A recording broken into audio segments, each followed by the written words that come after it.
Praise the Lord, hallelujah. परमेश्वर प्रभु यीशु मसीह का नाम को कोटि कोटि धन्यवाद देते हैं। आज का ये सुंदर सुबह का समय में प्रभु यीशु मसीह ने आप लोग का बीच में ऑनलाइन के द्वारा आने के लिए मदद की है, इसलिए हम पवित्र परमेश्वर का नाम को धन्यवाद करते हैं। स्वागत करते हम आपको ग्रेस गॉस्पेल मिशन का चर्च के तरफ से आज ये ऑनलाइन का सभा में प्रभु पवित्र परमेश्वर यीशु मसीह का नाम से आप सबको शांति, आशीष, दया और अनुग्रह मिलते रहे। परमेश्वर सर्वशक्तिमान, सर्वव्यापी, सर्वज्ञानी, सर्वसामर्थ्य।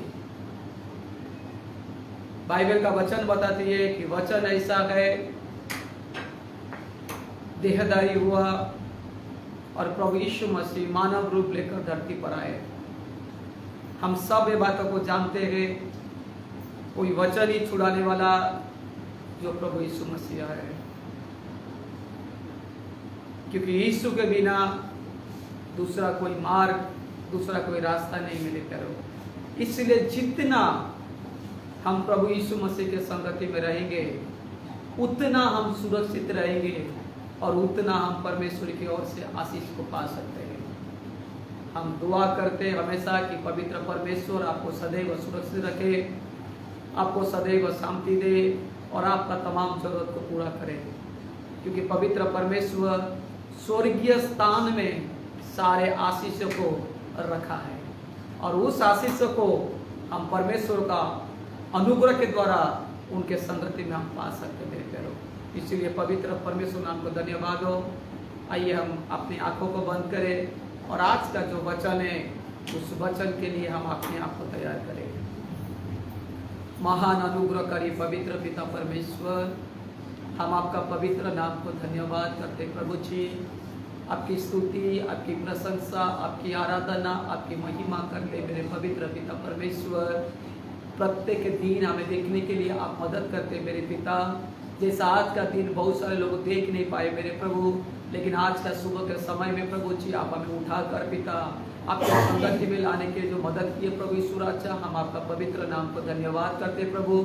मेरे अनुग्रहकारी दयालु पिता परमेश्वर, आज का दिन प्रभु हम आपका पवित्र हाथ में देते मेरे प्रभु जी। परम पवित्र परमेश्वर, जो भी अभी ऑनलाइन में है और जो जुड़ने वाले हैं मेरे प्रभु, मैं हर एक का जीवन को आपका पवित्र हाथ में देते मेरे पिता। आप हर एक का जीवन को आशीषित कीजिए मेरे पिता। आपका अनुग्रह, आपका दया से सबको भर दीजिए प्रभु जी। आज का वचन पिता परमेश्वर सबके जीवन में कार्यकारी हो जाए मेरे प्रभु, क्योंकि आपका वचन जीवित है मेरे पिता।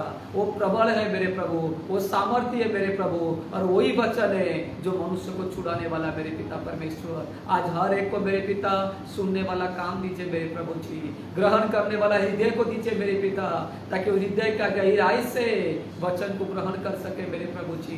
हृदय का गहराई से ग्रहण कर कर मेरे प्रभु जी फलदायक बन सके पिता। मैं आपसे यही प्रार्थना करता हूँ मेरे पवित्र परमेश्वर। आपका अनुग्रह, आपका दया सबका बीच में उंगल कर रखिए मेरे प्रभु जी।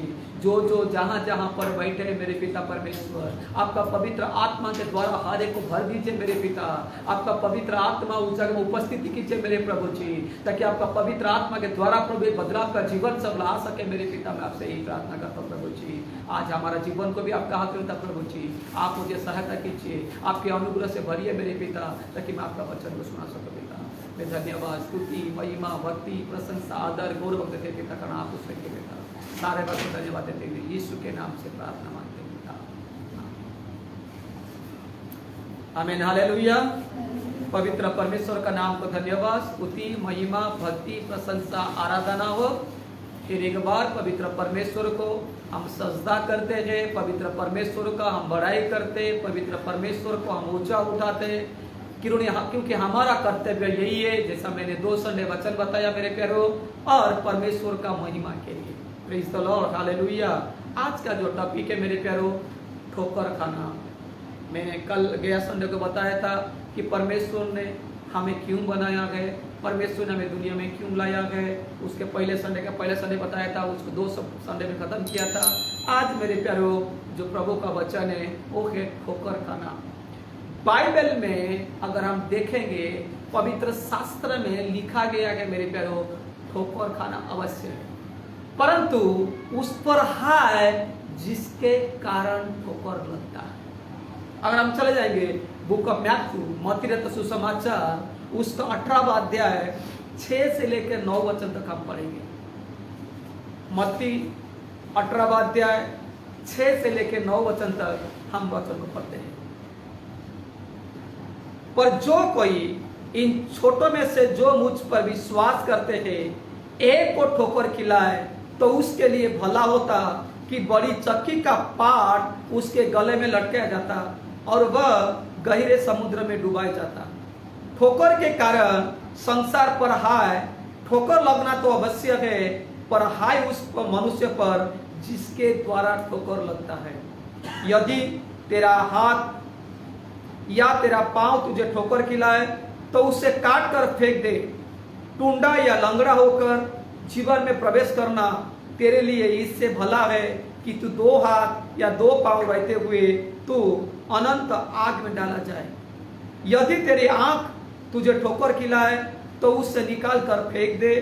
काना होकर जीवन में प्रवेश करना तेरे लिए इससे भला है कि 2 आंखें रहते हुए तू नरक की आग में डाला जाए। आमीन, हालेलुया।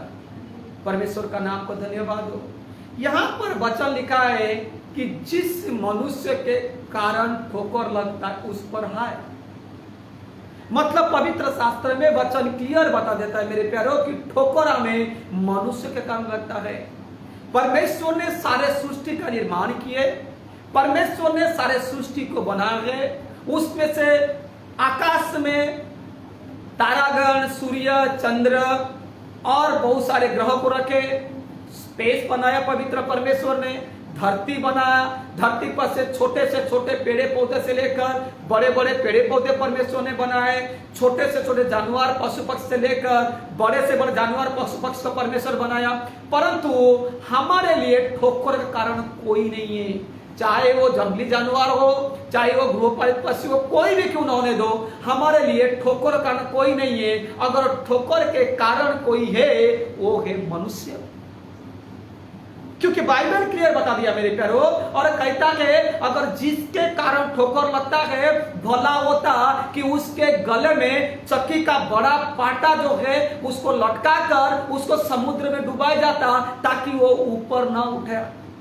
एक बात को ध्यान रखिए मेरे प्यारो, यहाँ पर पवित्र शास्त्र में एक भयानक बातें बताती है, एक दर्दनाक बातें बताती है कि एक मनुष्य को, जिंदा मनुष्य को पत्थर का पाट लगाकर समुद्र में डाल दो, वो समुद्र का गहरे का बीच में से वो डूब कर तड़प तड़प कर मर जाए। बाइबल बताती है कि ठोकर खाना आवश्यक है, परंतु हाय उस पर हाय जिसके कारण ठोकर लगता है, उस पर हाय जिसके कारण ठोकर लगता है। मेरे प्यारो, ये बातें को हम समझना, ये बातों को जानना बहुत जरूरी है, क्योंकि पवित्र परमेश्वर का वचन को हमें महत्व देना है कि कोई वचन देदारी होकर यीशु मसीह के रूप में धरती पर आए मेरे प्यारो, और वही वचन हमें छुड़ाने वाला, वही वचन हमें सामर्थ देने वाला, वही वचन हमें शांति देने वाला, वही वचन हमारा जीवन में उद्धार लाने वाला है। हर एक वचन को हमें समझना जरूरी है और हर एक वचन को हम जानना जरूरी है। यहाँ पर ठोकर खाने के बारे में कहा मेरे प्यारो, क्योंकि ठोकर खाना आवश्यक है। परंतु मैं आज आपको बताऊंगा पवित्र शास्त्र में कौन सा बातों में हमें ठोकर लगता ही नहीं और कौन सा बातों से हमें ठोकर लगता है। यीशु मसीह के कारण भी शिष्यों लोग को ठोकर लगा, शिष्यों लोग के कारण भी यीशु मसीह को ठोकर लगा मेरे प्यारो, क्योंकि ठोकर के बारे में पवित्र शास्त्र में बहुत जगह पर लिखा गया। आमीन, हालेलुया। उस पर हाय जिसके कारण ठोकर लगता है मेरे प्यारो। आज के प्रत्येक जन जो वचन को सुन रहे हैं, हर एक का अंदर एक यही सोच होना चाहिए, क्या मैं किसका ठोकर का कारण हूं, क्या कि मेरे कारण किसको ठोकर लगा क्या। क्योंकि कभी कभी क्या होता है कि हमारा जीवन जीने का जय के कारण नया नया विश्वास लोग फिर जाते हैं। हमारा मुंह का शब्द के कारण कुछ लोगों को ठोकर लगता है, हमारा चाल चलन के कारण किसी लोगों को ठोकर लगता है, हमारा स्वभाव के कारण किसी लोगों को ठोकर लगता है, हमारा सोच के कारण किस लोगों को ठोकर लगता है, हमारा चलने के कारण भी किस लोगों को ठोकर लगता है। इसीलिए ये बातों को हम जानना जरूरी है, क्या हम किसी का ठोकर का कारण है या नहीं है। आमीन, हालेलुया। मैं आज बताऊंगा मेरे प्यारो, ठोकर किसको नहीं लगता है, ठोकर कौन नहीं खाता है। हम जो भी विश्वासी लोग हो, पास्टर लोग हो, किसी ना किसी के द्वारा कोई ना कोई कारण से किसी ना किसी तरीके से हमें ठोकर लगा होगा, या हमारे कारण किसी और को लगा होगा, किसी और के कारण हमें लगा होगा मेरे प्यारो। परंतु आज हमको समझना जरूरी है कि मैं ठोकर कारण हूं क्या मैं ठोकर खाने का लायक क्या हूं क्या। ये बातों को समझ जरूरी है मेरे प्यारो। आज पवित्र शास्त्र कुछ बातें बताऊंगा, कौन व्यक्ति है जो ठोकर नहीं खाता है। आइए हम जाते हैं सबसे पहली बात फिलिपियों का किताब में, फिलिपियों का पत्री पहला अध्याय का उसका 10वां वचन। फिलिपियों पहला अध्याय का 10वां वचन। मैं आपको 3-4 वचन बताऊंगा, सब में वचन 10वां ही है। पहला अध्याय का उसका 10वां वचन। यहां तक कि तुम उत्तम से उत्तम बातें को प्रिय जानो और मसीह के दिन तक सच्चे बने रहो तो ठोकर ना खाओगे। आमीन, हालेलुया। यहां पर एक कैरेक्टर के बारे में बताती है कि कौन सा कैरेक्टर वाला मनुष्य ठोकर नहीं खाएगा। चाहे कितना भी बड़ा दुश्मन होने दो, कितना बड़ा शत्रु होने दो, उसके कारण हमें ठोकर नहीं मिलेगा। कितना बड़ा भविष्यवक्ता होने दो, या पास्टर होने दो, या विश्वासी होने दो, हमारा पड़ोसी होने दो, हमारा रिश्तेदार होने दो, उनके कारण हमें ठोकर नहीं लगेगा। वो क्या कहता है, उत्तम उत्तम बातें को प्रिय जानो। जो बातें सबसे उत्तम है उसी बातों को हमें प्रिय जानना है। आज मनुष्य को देखेंगे, कोई भी बात पर मन लगा देते हैं, किसी भी चीज का पर मन लगाते हैं, संसार की बातों का पर मन लगाते हैं। विश्वासी है रक्षाबंधन भी आज मनाएंगे, ये अच्छी बातें नहीं है। विश्वासी है बुरे लोगों के साथ बैठेंगे, जबकि बाइबल मना किया गया। यहां पर कहता है कि उत्तम उत्तम बातें उसको प्रिय जानो। मेरे प्यारो, उत्तम बातें क्या है, मेरे सोच से मैं बता रहा हूं, उत्तम बातें प्रभु का वचन से लेकर और कोई उत्तम नहीं है। आमीन, हालेलुया।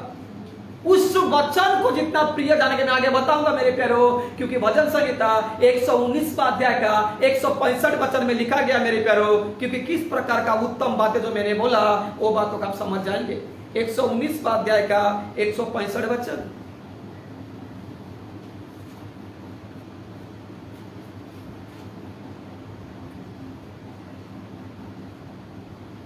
तेरी व्यवस्था से प्रीति रखने वाले को बड़ी शांति होता है और उनको कुछ ठोकर नहीं लगता है। परमेश्वर का व्यवस्था, प्रभु का वचन का ऊपर जो प्रीति लगता है, प्रभु का वचन का ऊपर जो मन लगाता है मेरे प्यारो, यहां पर बाइबल बताती है उसको ठोकर नहीं लगता है। और क्या लिखा गया है, और मसीह के दिन तक सच्चे बने रहो तब तुम ठोकर नहीं खाओगे। हमें सच्चा बना रहना है। विश्वासी अगर है तो सच्चे विश्वासी बना रहना है मेरे प्यारो।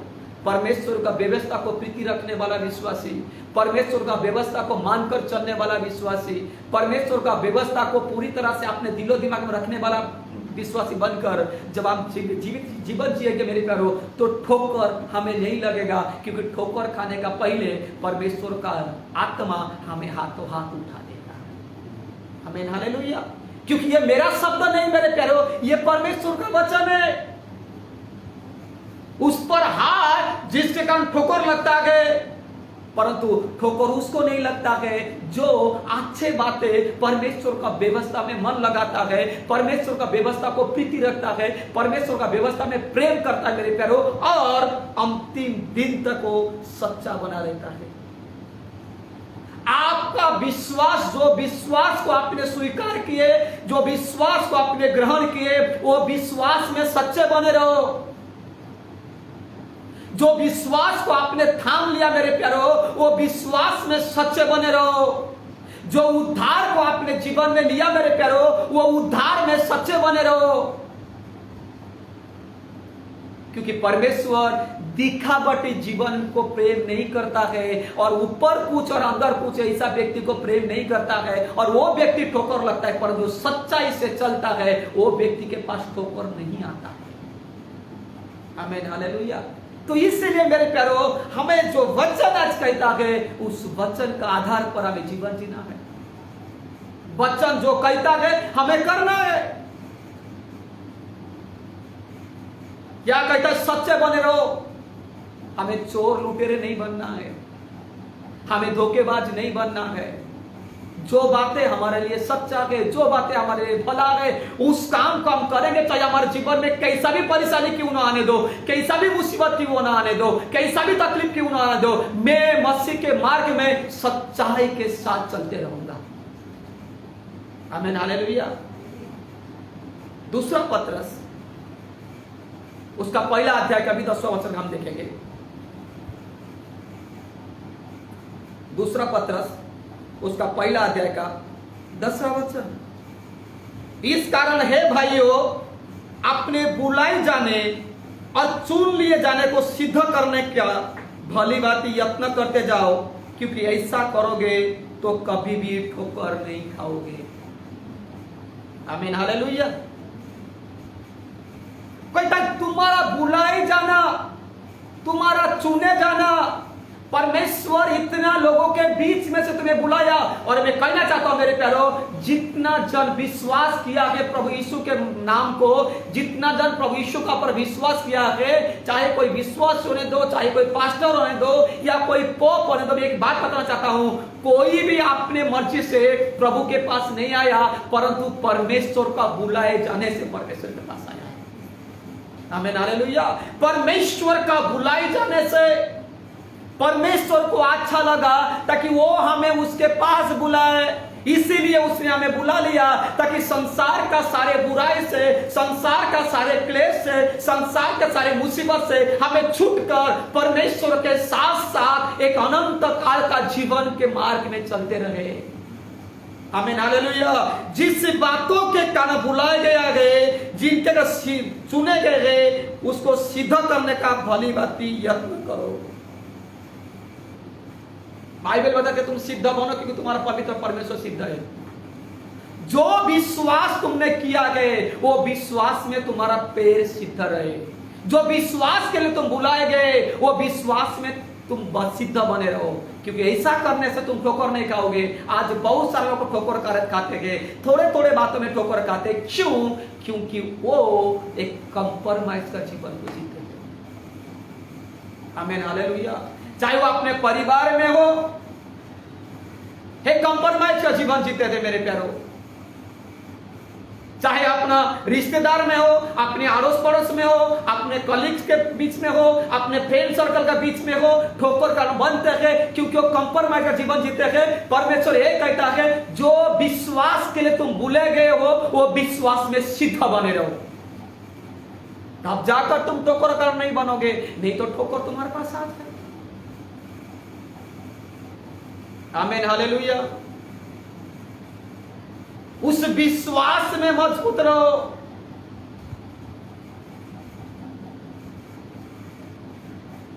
हम बहुत रिश्तेदार और फ्रेंड सर्कल का बीच में इतना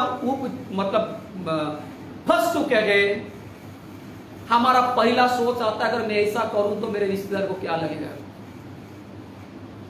मैंने ये हफ्ता गया था किसी विश्वासी का परिवार में, उनके घर में मैं एक ही बात बोल के आया, तुम्हारा जो प्रभु के संगति में बैठने का समय है, वो संगति में कोई भी आए उनको बिठाओ, अगर वो नहीं बैठते हैं उनको बाजू में बिठा के तुम प्रभु के संगति में बैठो, क्योंकि उनके कारण तुम्हारा संगति टूटना नहीं चाहिए। आमीन, हालेलुया। तो वो भाई बोला मेरे को कि एक बात सुनकर बहुत अच्छा लगा, मैं किधर भी जाऊं,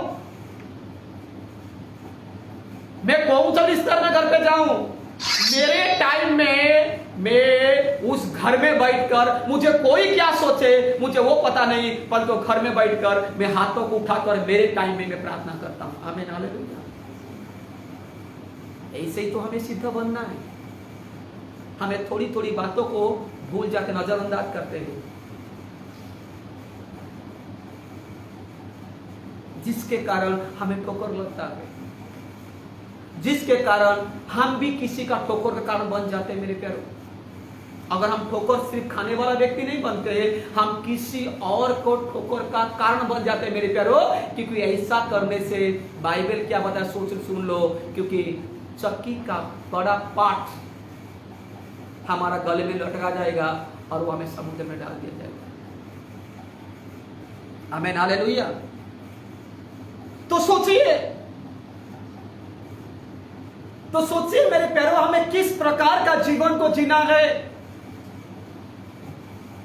पतरस के कारण भी यीशु को ठोकर लगा था। मेरे प्यारों, जब यीशु मसीह ने अपने मृत्यु के बारे में कह रहे थे, तब पतरस ने यीशु को बाजू में लेके कहता कि ये तेरे साथ नहीं होना चाहिए, ऐसा कभी नहीं होगा।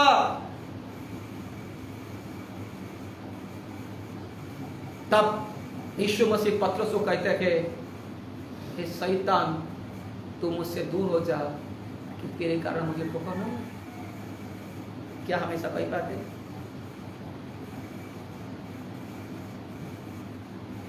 ध्यान से सुनिए।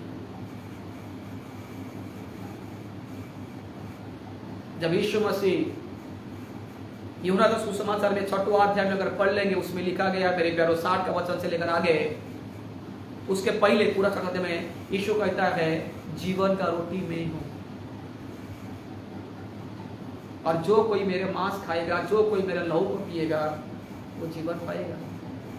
यहां पर प्रभु यीशु मसीह ये शरीर के मांस के बारे में नहीं, प्रभु उदर के बारे में कहता है। जब वो कठोर शब्द प्रभु यीशु मसीह ने कहते थे, तो बाइबल बताती है सब उनको छोड़ के चले गए। बज के 12। ध्यान से सुनिए। कभी कभी कठोर शब्द जो पवित्र शास्त्र में लिखा गया मेरे प्यारों, उसको अपने जीवन में लेना है,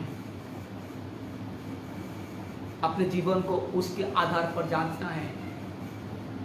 तब जब यीशु मसीह कहता है क्या तुम भी जाना चाहते हो, तब वही पतरस कहता है प्रभु तुझे छोड़कर हम कहां जाए, क्योंकि जीवन की बातें तो तेरे मुंह से निकलना है। आमीन, हालेलुया। तो अगर हम सच्चे तरह के हमारा बुलावट के लिए परमेश्वर ने आपको बुलाया है, परमेश्वर ने किसी को गाने का वरदान दिया है, परमेश्वर किसी को लोगों को इकट्ठा करने का वरदान दिया है, परमेश्वर किसी को बजाने का वरदान दिया है, परमेश्वर आपको कुछ किसी को इंटरनेट में अच्छा काम करने को वरदान दिया है, परमेश्वर आपको अच्छा अच्छा टेक्निक को दिया है। ये जो वरदान प्रभु ने दिया है मेरे प्यारों, उस वरदान को परमेश्वर का महिमा के लिए इस्तेमाल करना चाहिए। इसके तो हम बुलाएंगे। मैंने आपको 2 संडे बताया था हमारा बुलाने का अभिप्राय क्या है, ताकि हम परमेश्वर की महिमा करें, परमेश्वर का भाई मानकर चले, प्रभु का आज्ञा मानकर चले। आमीन, हालेलुया। ध्यान से सुनिए मेरे प्यारों, जो बुलावट हमारे लिए गए, परमेश्वर का उद्देश्य जो हमारे लिए गए, परमेश्वर का इच्छा जो हमारे लिए गए, उस भले काम को करने से हम सिद्ध बन जाएंगे, तब जाकर ठोकर नहीं खाएंगे। क्योंकि पतरस के याकूब का किताब में कहता है जब तुम्हें नाना प्रकार का परेशानी आता है, तुम्हारा विश्वास को परखा जाता है, तुम्हारा विश्वास परख जाने के लिए धीरज उत्पन्न होता है, धीरज को पूरा काम करने दो, तब तुम सिद्ध बन जाओगे, उसके बाद तुम्हें कोई चीज कमी नहीं होगा। आमीन, हालेलुया। ये मेरा कोई दुनिया का व्यक्ति का वचन नहीं मेरे प्यारों, ये जिंदा पवित्र परमेश्वर का मुंह का निकला हुआ शब्द है। हमें जो भले काम के लिए हमें बुलाएंगे उसको हमें पकड़े रहना है। कुछ लोग तो बोलते हैं संडे ही तो एक दिन ही हमें सोने को मिलता है। याद रखिए, आपका मुंह का शब्द के कारण भी आप ठोकर खाते हैं। आप खुद ठोकर खाते हैं और आप किसी और का ठोकर कारण बन जाते हैं। सोचिएगा, आप एक विश्वासी हो, अगर आप ऐसे शब्द बोलेंगे, जो नया नया विश्वासी सर के अंदर आया है उसके अंदर क्या सोच होगा? हमें अगर आप लोगों को कहेंगे कि मैं इतना प्रार्थना कर रहा हूँ, मेरा प्रार्थना सुना नहीं जाता है, तो सोचिए जो नया विश्वासी है उसके जीवन में क्या होगा। इसलिए पवित्र शास्त्र कहता है, ना ठोकर खाओ ना किसी का ठोकर का कारण बनो। आमीन, हालेलुया। और एक वचन को पढ़ेंगे हम, दूसरा यूहन्ना,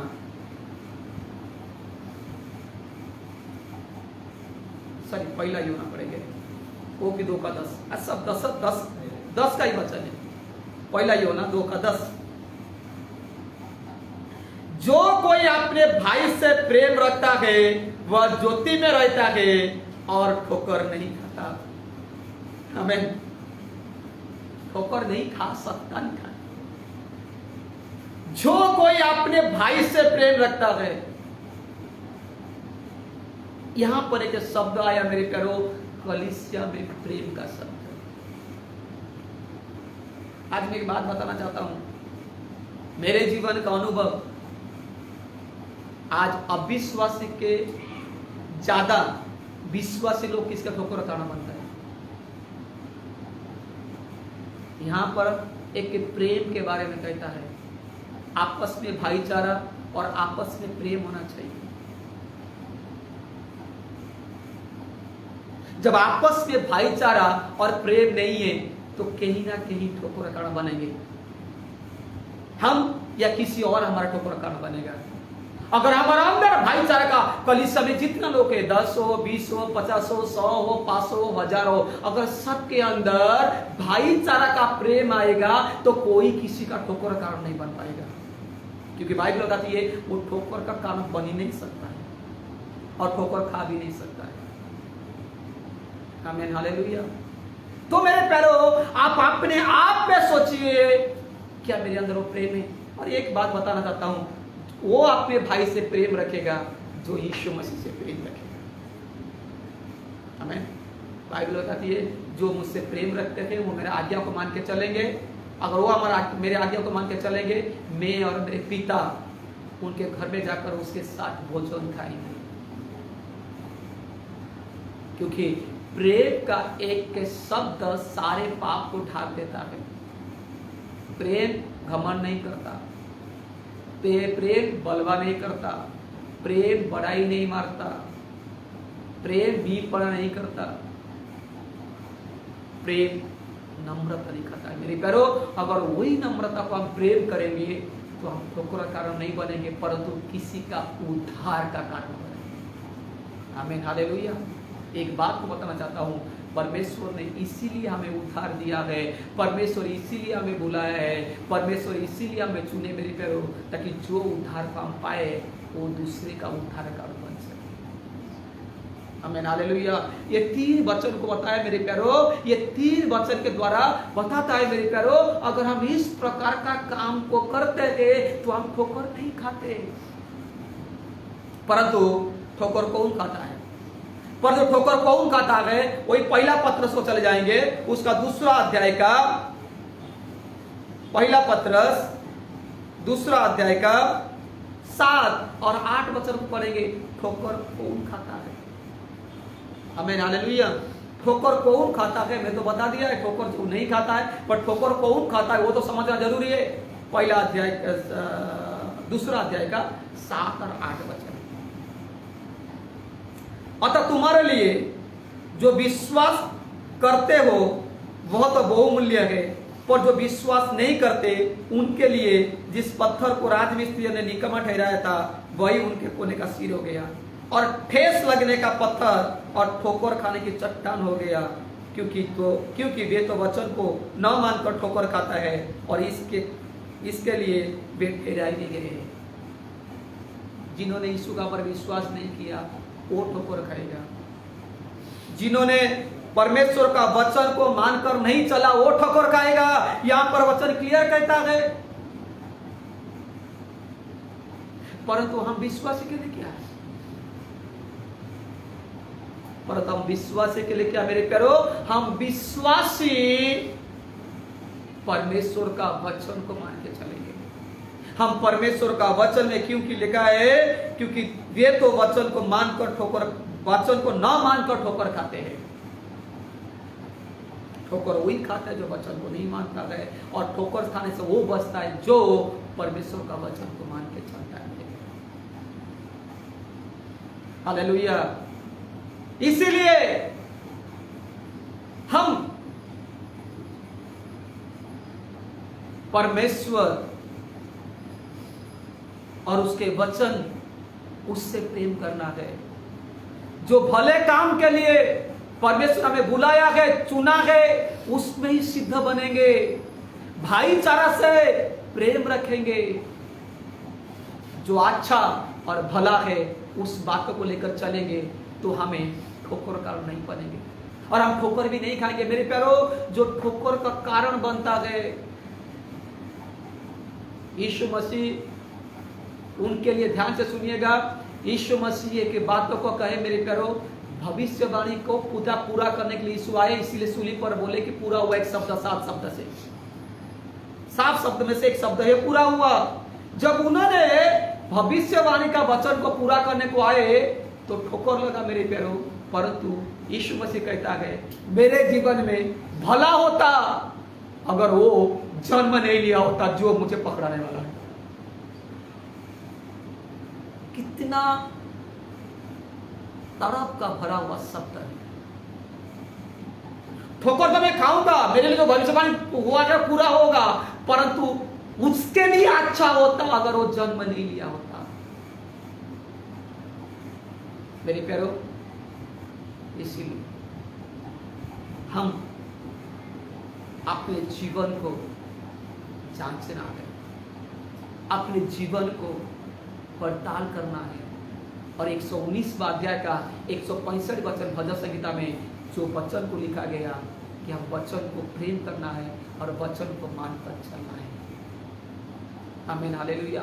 जब वचन को प्रेम कर कर वचन को मान के चलते गए तो हम ठोकर खा नहीं सकते मेरे प्यारो। ना ठोकर खाएंगे, ना किसी और का ठोकर खाना बनेंगे। आप सोचिएगा, अगर नहाते समय हमारा नाक में, अगर हमारा आँख में, हमारा मुंह में थोड़ा पानी चला जाता है तो हमें कितना तकलीफ होता है, कितना दर्द होता है। तो सोचिए, अगर हम किसका ठोकर का कारण बनते हैं मेरे प्यारो, वो पत्थर का बड़ा चक्की हमारा गले में लटका कर हमें डुबा दिया जाएगा, तो सोचिए कितना दर्द का कारण होगा। जब वहां पर हम जिंदा तड़पते रहेंगे, ऊपर आ नहीं पाएंगे क्योंकि इतना बड़ा पत्थर को उठा के ऊपर आएगा, और आपके नाक में पानी जाएगा, आपके मुंह में पानी जाएगा, और वो पानी आपके फेफड़े में चला जाएगा। किस प्रकार का श्वास बंद हो जाएगा और हम तड़पते तड़पते मरेंगे। एक बातें प्रभु अपने वचन में कहा, जरा सोचिएगा, जरा सोचिएगा, और सोच समझकर अपने जीवन का कदम आज से उठाइए। मैंने कहा है कि आपके बोल के द्वारा किसको ठोकर ना लगे, आपके कार्य के द्वारा किसको ठोकर ना लगे, आपके सोच के द्वारा ठोकर ना लगे, और परमेश्वर का हर के वचन को मानकर चलेंगे। क्योंकि प्रभु का वचन अगर मान के चलेंगे हमें ठोकर नहीं लगेगा। हर एक बातों में समय देने के बारे में हमें देना है समय परमेश्वर को। प्रार्थना करना है मेरे प्यारो, व्यक्तिगत प्रार्थना होना चाहिए ताकि परमेश्वर मेरा व्यक्तिगत आत्मिक जीवन उन्नति हो। मैं किसका ठोकर कारण न बनूं, कोई मेरा ठोकर कारण न बने। प्रार्थना करना चाहिए, व्यक्तिगत प्रार्थना, पारिवारिक प्रार्थना और सामूहिक प्रार्थना। ये 3 प्रकार का प्रार्थना प्रत्येक विश्वास के जीवन में होना चाहिए, क्योंकि प्रेरितों का किताब में ये बातें हमें सिखाया गया। प्रेरित लोग एक साथ मिलते थे। आज तो हम इतना स्वार्थी हो गए मेरे प्यारो, कोई किसी को मिलने को समय नहीं है, कोई किसी को भेंट देने को समय नहीं है, कौन क्या कर रहा समय नहीं है, पास्टर को पूछने का भी समय नहीं है आज हमारे पास। सोचिए, हमें स्वार्थी जीवन नहीं है, हमें एक बलिदान का जीवन को जीना है मेरे प्यारो, उसके द्वारा हमारा भलाई, हमारा परिवार का भलाई और प्रभु के नाम की महिमा और अंत में अनंत काल का जीवन है। आमीन, हालेलुया। प्रार्थना होना चाहिए। प्रार्थना के द्वारा क्या क्या काम होता है ये आपको पता है। इसके लिए मेरे प्यारो, हम सब आज का जो वचन बताया गया है उसके ऊपर ध्यान करें और उसको समझे और समझकर हम अपने जीवन को एक ढांचा बना दे कि प्रभु मैं वो ढांचा का अंदर रहूंगा ताकि मैं किसका ठोकर कर न बन सकूं और ना कोई मेरा ठोकर कर न बन सके। क्योंकि भाईचारे का प्रेम होना चाहिए मेरे प्यारो। इसके द्वारा परमेश्वर आपको आशीष करें।